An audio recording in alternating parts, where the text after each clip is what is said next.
자, 오늘은 세 번째 시간이죠. 3일교회 성도들의 7가지 DNA 세 번째 시간인데 제목이 중요합니다. 한번 따라서 해볼까요? 하나님의 표지판이 되라. 자, 한 번 더 합시다. 하나님의 표지판이 되라. 표지판이 뭐하는 역할이고 기능인지는 여러분 잘 아시죠? 뭐 예를 들어서 어디 길을 찾아가다가 또는 산을 오르다가 아주 중요한 역할을 하는 기능이 표지판입니다. 근데 표지판이 방향을 잘못 서 있거나 간혹 그런 경우가 사실 있어요. 누가 이렇게 장난으로 돌려놔가지고 등산객들이 막 글로 잘못 올라가고 하는 경우들이 있더라고요. 또 거리에 도로 표지판이 오기가 돼 있거나 이럴 때는 자동차 행렬이든 사람의 걸음이든 전부 어려움을 겪게 됩니다. 자, 오늘 그 표지판에 관한 이야기를 좀 하겠는데요. 우선 성경을 좀 볼까요? 성경을 보시면 이에 1절입니다. 14장 1절. 이에 이고니온에서 두 사도가 함께 유대인의 회당에 들어가 말하니 유대와 헬라의 허다한 무리가 믿더라. 여기 두 사도가 등장을 합니다. 아시는 것처럼 이 두 사도는 누군가 하면 바나바와 바울이에요.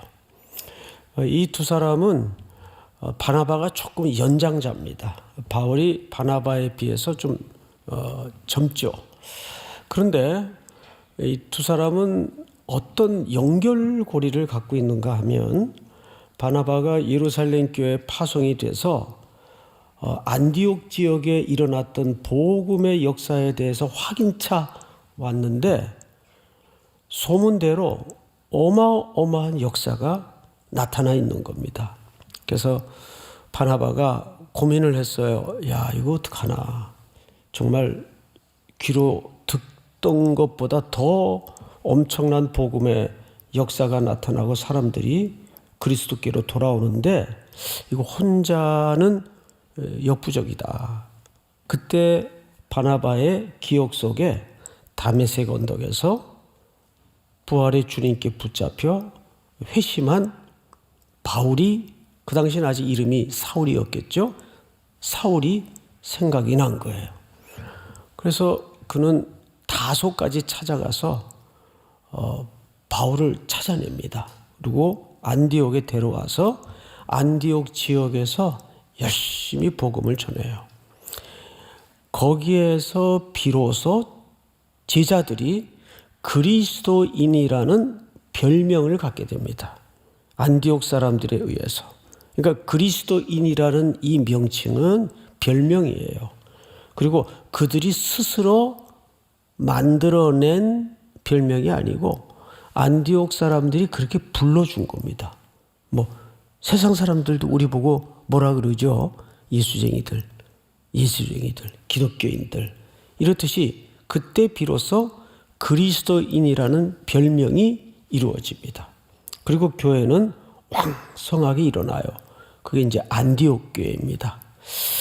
자, 안디옥 교회는 그러기 때문에 이제 막 태동된 교회라 교회가 여러 가지 아직 미비된 점이 많아요. 안정이 필요하고 지도자가 필요한데 뜻밖에도 사도행전 13장 1절을 보시면 이렇게 돼 있어요.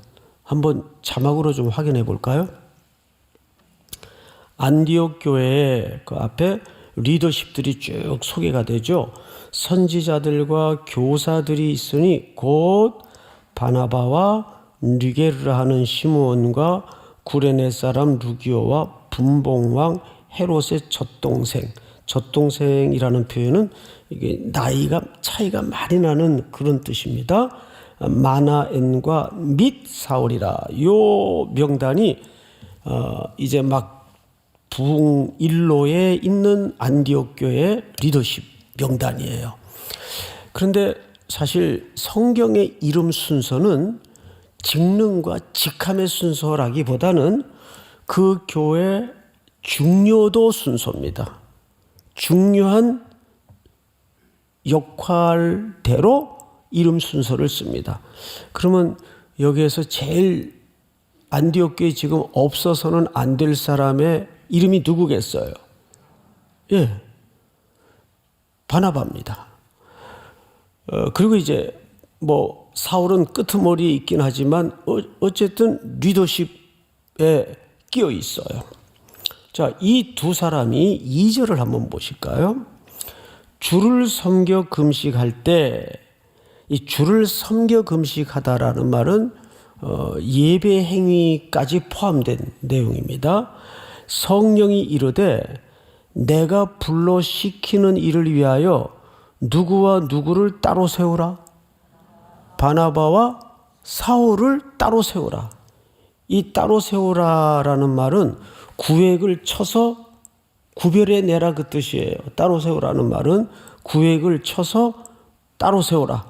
자, 이 말은 하나님의 초청을 얘기합니다. 어떤 사역과 어떤 직무를 위해서 하나님이 이 두 사람을 소환하고 소명하고 초청했다 그 말이에요.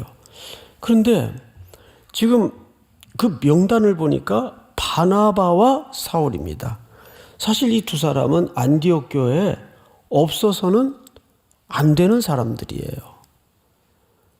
교회가 지금 잘 뭐 프로젝트도 해야 되고 또 뭐 예를 들어서 아주 담임 목사가 중요한 역할에 있는데 갑자기 그렇게 한창 부흥되고 있는 교회 담임 목사를 성령께서 따로 세우라. 어떤 일로. 그러면 교회가 얼마나 혼란에 빠지겠어요. 이렇게 하는 데는 다양한 측면의 이유가 있습니다. 교회 사람이 하는 거 아니다. 교회도 누구 때문에 교회가 되고 누구 때문에 교회가 안 되고 그런 거 없다. 사람이 하는 거 아니다. 누가 하신다? 하나님이 하신다라는 역설의 메시지가 이 행위 속에 담아져 있는 거예요. 3절을 한번 볼까요? 이에 금식하며 기도하고 두 사람에게 안수하여 어떻게 했어요? 과감하게 교회는 순종해서 보냅니다. 자, 근데 여기 보냈다라는 말이 헬라 말로 아폴리오라는 단어를 써요. 이 아폴리오라는 말은 파송한다라는 말이 아니에요. 이 말은 정확하게 그에게 지워진 모든 직무로부터 자유하게 해준다. 그 뜻입니다. 담임 목사직을 하면서 선교사 할 수 없죠. 그러니까 담임 목사직은 마지막 책임자의 자리에 있기 때문에 얼마나 고난에 묶여 있고 책임에 묶여 있어요. 근데 그것으로부터 놔주다, 풀어주다. 이런 의미가 아폴리오라는 단어예요. 그러니까 4절을 보시면 두 사람이 성령의 뭐를 받아? 보내심을 받아. 여기 보내심을 받아라는 말은 같은 보내다라는 의미로 번역이 됐지만 원문의 의미는 다른 의미예요. 여기 보내심은 에크펜포라는 말을 썼는데 이 말이 정확하게 파송하다 그 뜻이에요. 그러면 여기에서 매우 중요한 선교적 굵은 기초 하나가 드러납니다. 아, 선교사는 누가 파송하는 거예요? 진짜 성령님이 파송하시는 거예요. 우리 삼일교회 성도님들 믿으십니까? 그럼 교회는 뭐예요? 교회는 성령님의 결정에 그를 풀어주고 놓아줘야 되는 순종이 있을 뿐입니다. 교회는 순종하는 거지 교회가 파송하는 게 아닙니다. 성령님이 보내시는 겁니다. 근데 여기 아폴리오라는 2절에 3절에 이 단어는 사실 그가 현지 또는 현장에 가서 마음껏 사역할 수 있도록 재정적인 고려까지를 돌봐주라는 의미가 포함되어 있는 겁니다. 그런데 어떤 경우에는 그런 경우도 있더라고요. 선교사님들이 안식 때 또는 안식년 때 들어오면 놓은다고 선교비를 삭감을 해요. 또 자르는 교회도 있어요. 그런 기회를 받기 때문에 그래요. 그러면 제가 물어보죠. 야, 너는 놓을 때 돈이 더 드냐? 일할 때 돈이 더 드냐? 사실 쉴 때 돈이 더 들거든요. 어디라도 뭐 다니려면 돈이 더 들잖아요. 그러니까 여기에서 보내니라라는 3절의 보냄과 4절의 보냄은 큰 차이가 있는데, 아하, 진짜 파송은 성령님이 하시는 거고, 교회는 그 성령님 결정에 뭐 할 뿐입니까? 순종할 뿐이에요. 이렇게 해서 두 사람이 이제 파송이 돼서 떠납니다. 떠나는데 오늘 바로 14장이 그 선교의 여정 중에 한 대목을 설명하는 거예요.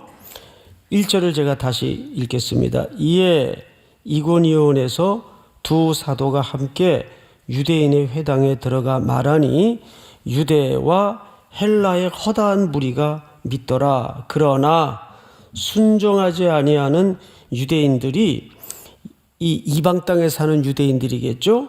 유대인들이 이방인들의 마음을 선동하여 형제들에게 악감을 품게 하거늘. 여기 빠진 그 단어가 하나 있는데 3절로 넘어가기 전에 악감을 품게 하여, 그러므로 두 사도가 오래 있어 주를 힘입어 담대히 말하니 주께서 그들의 손으로 표적과 기사를 행하게 하여 주사 자기 은혜의 말씀을 증언하시니.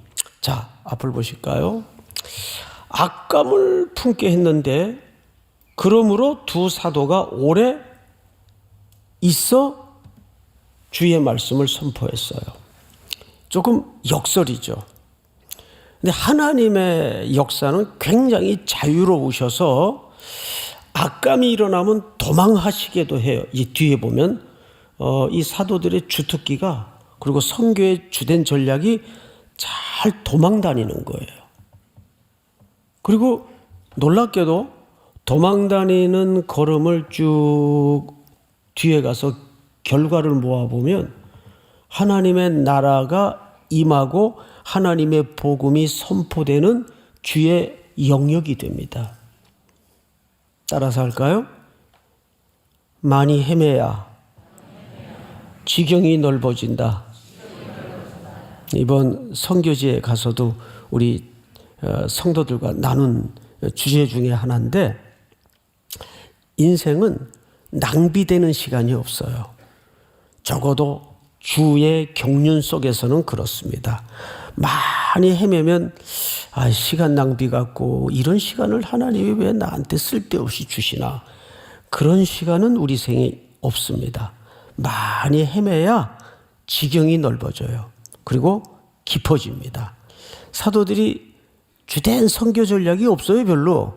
그냥 핍박이 일어나면 쫓겨다니고. 근데 여기서는 악감을 품은 사람들이 많이 일어났어요.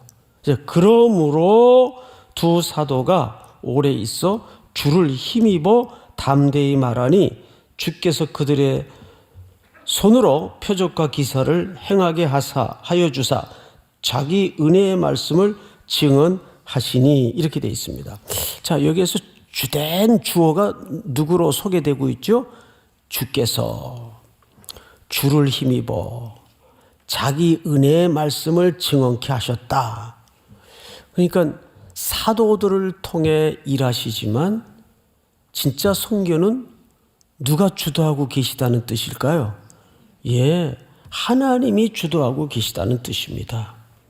그러니까 사도들은 그 성령님의 파송에 다니면서 주께서 앞서 행하시는 일을 확인할 뿐이고 그들은 순종할 일만 남은 거예요. 그러니까 전도나 선교는 그 결실과 열매에 대해서 우리가 이게 날까 안 날까, 열매를 맺을까 안 맺을까 염려 근심할 이유가 없어요. 그 열매는 누구의 몫입니까? 하나님의 몫이기 때문에 그래요. 왜? 선교는 누구의 선교입니까? 그래서 하나님의 선교가 되는 겁니다. 이거를 파송한 교회도 오해를 해서는 안 되고, 파송되어 떠나는 선교사님들도 또 우리 성도들도 오해를 해서는 안 돼요.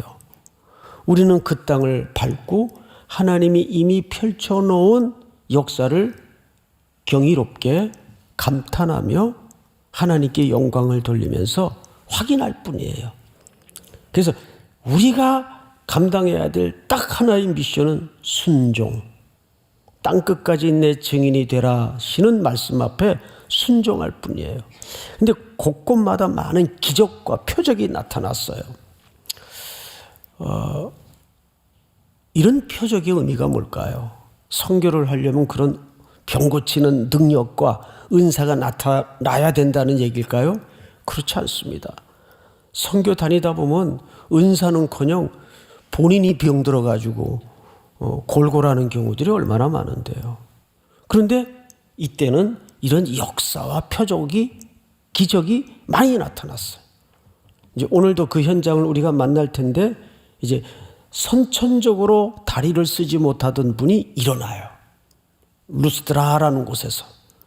이런 기적들은 무슨 뜻인가 하면 신적인 권위에 대한 확증이면서 하나님의 나라가 임했다는 표지입니다.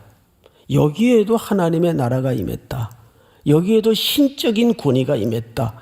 이것을 증명하는 하나님의 사인 같은 역사입니다. 근데 오늘날에는 이런 것들이 나타나지 않는 이유가 왜 그런가 하면 이미 기적과 표적보다 더 완전한, 그리고 충분하고 온전한 뭐가 완성되었기 때문에, 하나님의 말씀이 이미 완성되었기 때문에 그런 표적과 기사가 있을 필요가 없어요. 하나님의 말씀을 통해서 우리는 그걸 이미 확인하고 알고 있기 때문에. 자, 그런데 여기 보시면 4절, 그 시내의 무리가 나뉘어 유대인을 따르는 자들도 있고 두 사도를 따르는 자도 있는지라, 이방인과 유대인과 그 관리들이 두 사도를 모욕하며 돌로 치려고 달려듭니다. 그들이 알고 뭐 했어요? 이것도 도망가요. 어떤 때는 악감을 품은 사람들이 있어도 버티다가 이제 돌멩이 들고 달려드니까 또 도망 다닙니다. 그러니까 여기에서 우리가 한 가지 기억할 것은, 하나님의 방법은 획일적이지 않아요. 하나의 방법으로만 하나님이 일하시는 분이 아니고 굉장히 자유로운 분이십니다. 믿으십니까? 그러니까 우리가 가끔 이런 질문을 받거나 할 때가 있죠. 왜 그때는 이루셨고 왜 이때는 이루셨습니까? 하나님은 지조도 없으십니까? 하나님은 지조가 있죠. 근데 여러 개예요. 하나님의 지조는 굉장히 여러 개입니다. 그걸 우리가 잘 이해하셔야 돼요. 아, 그렇구나. 그러니까 여러분들도 하나님의 스타일로 넌 지조도 없냐? 지조가 있지. 근데 왜 그래? 지조가 여러 개야. 이렇게 대답을 하시는 지혜가 있기를 바랍니다. 예. 자, 그런데 우리가 신앙생활을 하면서 그런 국면을 얼마나 많이 자주 마주합니까?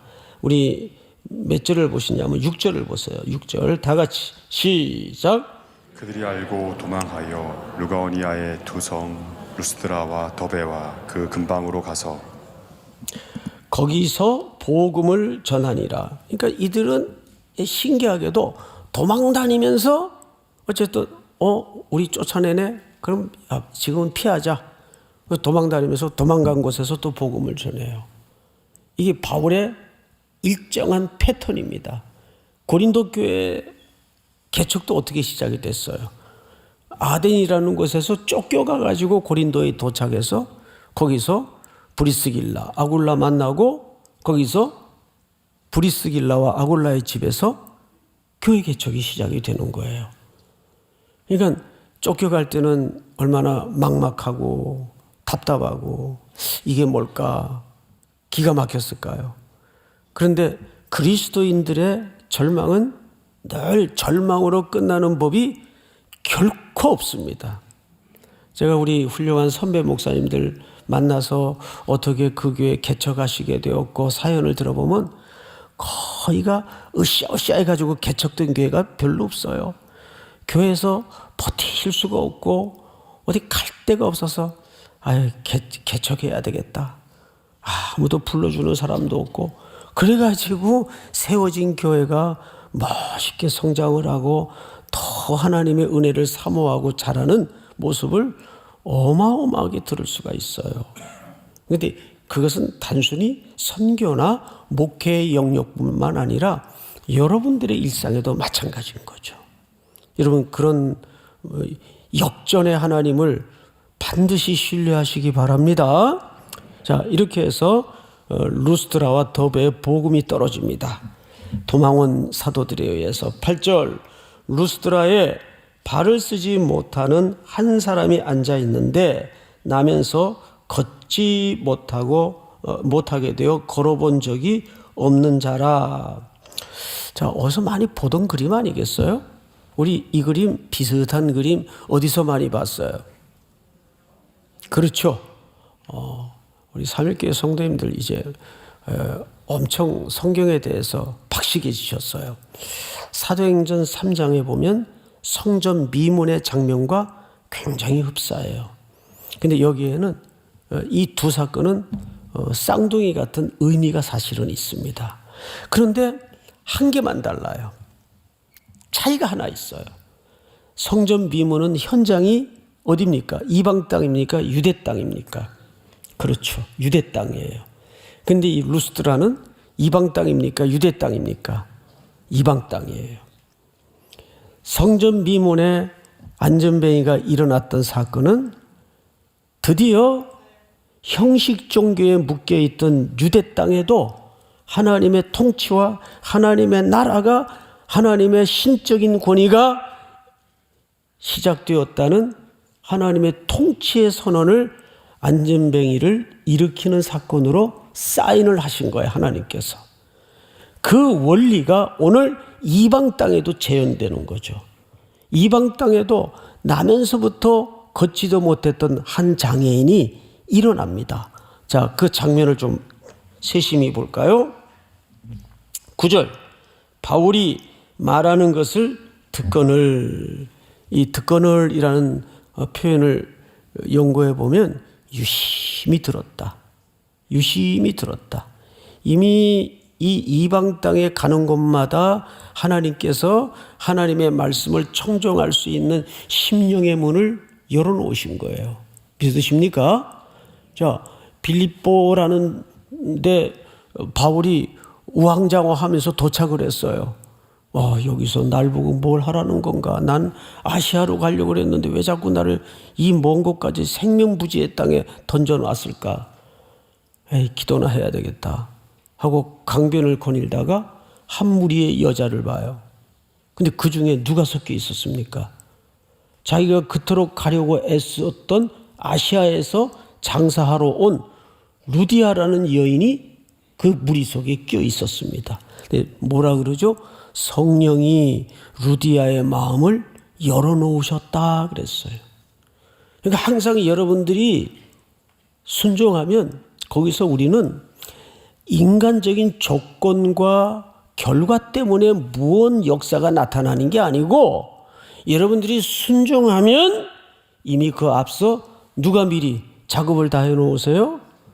하나님께서, 성령님께서 작업을 다 해놓으시는 겁니다. 믿으십니까? 이것은 선교의 원리에서만 작용되는 게 아니에요. 우리의 일상의 원리에서도 이건 똑같은 원리입니다. 믿음으로 담대히 하나님의 뜻이라면 순종하기로 작정한다면 하나님께서 반드시 미리 일해 놓으시는 또 한 주가 될 수 있기를 축복합니다. 자, 그런데 9절 바울이 말하는 것을 듣거늘 바울이 주목하여 구원받을 만한 믿음이 그에게 있는 것을 보고 큰 소리로 이르되 네 발로 바로 일어서라 하니 그 사람이 일어나 걷는지라. 우리 11절 다 같이 읽읍시다. 시작. 우리가 바울이 한 일을 보고 루가오니아 방언으로 소리 질러 이르되 신들이 사람의 형상으로 우리 가운데 내려오셨다 하여. 네, 이제 여기서부터 좀 돌발적인 문제가 발생합니다. 이방 땅이에요. 그리고 이 지역은 많은 신화가 존재해 있고 우상을 섬기는 땅입니다. 그래서 이 지역의 사람들은 신이 인간의 형상을 입고 강림한다는 그런 전설을 믿고 있었어요. 그런 세계관이 가능했어요. 그런데 수염이 허연 늙은 분 한 분하고 그보다 조금 젊은 사람이 와서 안진뱅이를 일으키고 강력하게 뭔가를 연설을 하는데 권위가 있어요. 권위가. 그래서 그 사람들이 그 안진뱅이가 일어나는 광경을 보고 누가 내려온 줄 착각을 했을까요? 자기들이 섬기는 그 신이 내려왔다. 근데 여기 섬기는 신이 어떤 신인가 하면 그 다음에 나오죠. 12절 바나바는 제우스라 하고 바울은 그 중에 말하는 자이므로 헤르메스라 하더라. 헤르메스는 연설의 신이에요. 그가 뭐라고 얘기를 하니까 안진뱅이가 일어나는 거예요. 그러니까 연설하는 자 헤르메스의 신, 그리고 제우스는 바나바를 지칭한 거예요.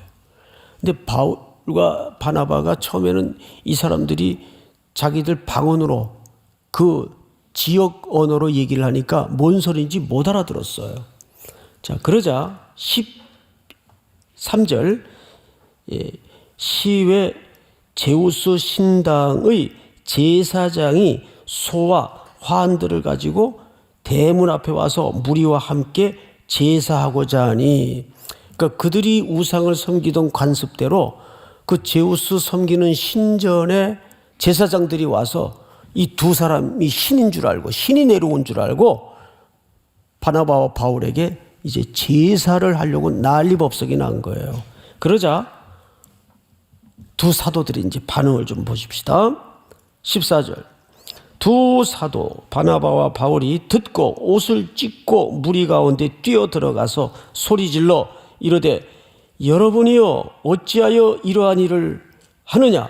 우리도 여러분과 같은 성정을 가진 사람이라 여러분에게 복음을 전하는 것은 이런 헛된 일을 버리고 천지와 바다와 그 가운데 만물을 지으시고 살아계신 하나님께로 돌아오게 함이라. 그들을 뜯어 말린 거예요. 두 사도가. 자, 그런데 아주 반대되는 경우가 하나 있었죠. 사도행전 12장을 한번 띄워주실까요? 헤롯의 경우인데, 헤롯이 한 날을 택해서 이제 왕복을 입고 단상에 앉아 백성에게 연설을 합니다. 백성들이 크게 부르되 이것은 신의 소리요 사람의 소리가 아니라 하거늘. 이게 실제 그렇게 대단한 연설을 했는지 아니면 사람들이 그냥 아부성 발언을 했는지 그거는 알 길이 없어요. 근데 중요한 것은 헤롯의 반응입니다. 그 사람들이 환호하는 소리의 반응이에요. 자, 23절을 다 같이 읽읍시다. 시작. 헤롯이 영광을 하나님께로 돌리지 아니하므로 주의 사자가 곧 치니 벌레에게 먹혀 죽으니라. 네, 불편한 구절을 읽게 해서 죄송해요. 우리가 이제 어떤 일을 하고 나서 참 사역하는 분들이 넘어지기 쉬운 실수가 뭐냐면 꼭 그 일의 결과를 자기에게서 원인을 찾는 교만이 깊게 뿌리 박혀 있습니다. 지금 선교 시즌이죠. 이제 앞으로도 또 선교를 우리가 떠나야 됩니다. 저도 이제 선교지 확충을 위해서 우리 박기룡 선교사님 가 계신 태국을 내일 새벽에 또 출발하게 됩니다. 모든 하나님의 일을 하고 나서 우리는 그 일을 잊어버려야 돼요. 왜냐하면 그 일을 자꾸 생각하면 거기에서 내 요인을 찾아요. 이게 무서운 교만입니다. 나 때문에 내가 없었으면 큰일 날 뻔했다고. 이런 은근한 자기 교만, 자기 만족에 우리는 깊이 뿌리 박혀 있어요. 여러분, 아볼로는 나는 심었고 아볼로는 물을 주었고 자라게 하시는 이는 누구라 그랬죠? 하나님이시니라. 그 말은 아무리 물 주고 아무리 씨 뿌려도 하나님이 역사하지 않으면 어떤 결실도 맺을 수 없다는 얘기입니다. 뿌리기만 하면, 물을 주기만 하면 열매는 맺어지는 게 아니에요. 그 열매가 맺어지는 자연스러운 과정까지도 하나님의 능력과 기초에 놓여져 있다는 것을 잊어서는 안 됩니다. 우리가 한 해를 시작하거나 한 해를 결산할 때도 되어진 열매에 대해서 사람의 몫은 없어요. 전부 하나님의 몫입니다. 그러니까 교회의 모든 결과는 하나님께 영광을 돌려야 돼요. 믿습니까? 헤롯이 그걸 잊어먹었어요. 자기가 영광을 다 취합니다. 어느 원로 목사님은 걱정을 하시더라고요. 야, 사람들이 이렇게 아무개 칭송을 하는 게 너무 두렵다. 너무 두렵다. 내가 하나님 앞에 가서 얻을 상급이 이래가지고 뭐 있겠나. 그런 걱정을, 진짜 걱정을 하시더라고요. 그러니까 이 땅에서 너무 칭찬에 유혹에 빠지지 마세요. 자꾸 욕도 먹고 사는 게 건강상 좋아요. 에? 누가 나를 욕하거들랑 감사합니다 주님. 저를 한번 또 돌아보게 하시니 고맙습니다 주님. 진짜입니다. 예. 그래서 양념 치듯이 살짝 욕 먹고 사는 게 참 영적으로 건강합니다. 건강한 한 주가 되길 바랍니다. 자, 이제 마지막으로 오늘 뉴스가 좀 길어가지고 마지막으로 시간이 없는데 성경을 다시 보십시다. 21절을 제가 읽겠습니다. 21절. 복음을 그 성에 전하여 많은 사람을 제자로 삼고 루스드라와 이고니온과 안디옥으로 돌아가서 제자들의 마음을 굳게 하여 이 마음에 머물러 있으라 권하고 또 우리가 하나님의 나라에 들어가려면 많은 환난을 겪어야 할 것이라 하고. 그러니까 여러분, 하나님의 표지판이 되려면 항상 그 자리에 무료하게 서 있어야 되는데 사람도 뜨문 오고, 아까 그 뉴스에 참 목사님 말씀이 많이 가슴에 남죠? 예. 나는 그냥 뭐 교회를 많이 부흥시키고 어떤 위대한 목적보다는 이 마을 어르신들과 막내 아들처럼 그냥 재밌게 살겠습니다. 그분은 그 표지판의 역할을 맡은 거예요. 근데 여러분, 그 역할을 아무나 하는 게 아니에요. 정말 실력 있는 사람이 그 역할을 할 수 있는 거예요. 그렇지 않겠어요? 사실 저도 자신이 없어요. 평생 그 역할만 하고 그 오지에 가까운 마을에서 살라 그러면 자신 없어요. 못할 것 같아요. 그분은 실력이 되는 거예요. 그러니까 하나님이 거기다가, 그러니까 사람도 뜨문 와요. 근데 언제나 햇살만 비치겠어요? 바람도 불어요. 눈도 내려요. 춥고 배고프고 외로워요. 그런데 표지판이 나 이 못해 먹겠다고 지발로 마을로 뛰어내려가거나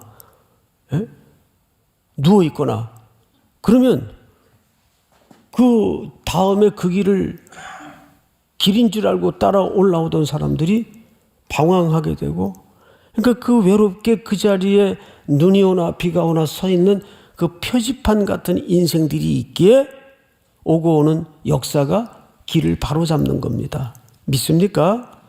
근데 언제나 그 길은 햇살만 비치는 길이 아니라는데 표지판 역할에 어려움이 있는 거예요. 오늘도 우리 모든 성도들이 세 가지를 기억하십시다. 첫째, 제 자막으로 준비를 안 했는데, 선교는 누구의 선교다? 하나님의 선교다. 하나님의 선교다. 선교는 인간의 기대와 예측을 항상 뛰어넘습니다. 그리고 하나님이 증거하십니다. 둘째, 우리는 세 글자, 하나님의 뭐다? 표지판이다. 우리는 하나님의 표지판이다. 스스로를 하나님이라고 착각하지 말고 사람들의 칭송을 선교와 사역의 동력으로 삼아서는 안 돼요. 믿습니까? 누가 좀 궁시렁거려도, 누가 비난을 해도 그게 옳은 위치, 옳은 역할이라면 욕먹고 서 있는 거예요, 그냥. 너 나한테 왜 그래? 사람이니까, 약하니까 그럴 수 있어요, 여러분. 거기에 너무 일희일비하지 마시고, 이번엔 또 욕먹는 역할이구나. 또 거기 서 있는 거예요. 덤덤하게. 그게 제일 어려운 겁니다. 김연아 선수가 항상 그러죠. 기자들이 물었어요. 이 연습을 할 때 무슨 생각을 하고 하십니까? 아사도마오를 이겨야 되겠다는 생각을 하고 하십니까? 뭐 이런 질문은 안 했지만, 김연아 선수가 그러잖아요. 생각은요, 뭐 그냥 하는 거죠. 그냥 하는 거죠. 그러니까 너무 많은 생각하지 마세요. 많은 생각 해가지고 별로 옳은 생각 안 나오잖아요, 잘. 그죠? 그냥 또 한 줄을 덤덤하게 살아내야 됩니다. 그게 중요해요. 마지막 세 번째로, 우리는 우리의 열심으로 하는 게 아니라 하나님이 왜 이 사도들을 그렇게 때로는 험한 곳에 밀어넣으셨을까요? 이유는 간단해요. 하나님의 열심 때문에 그래요.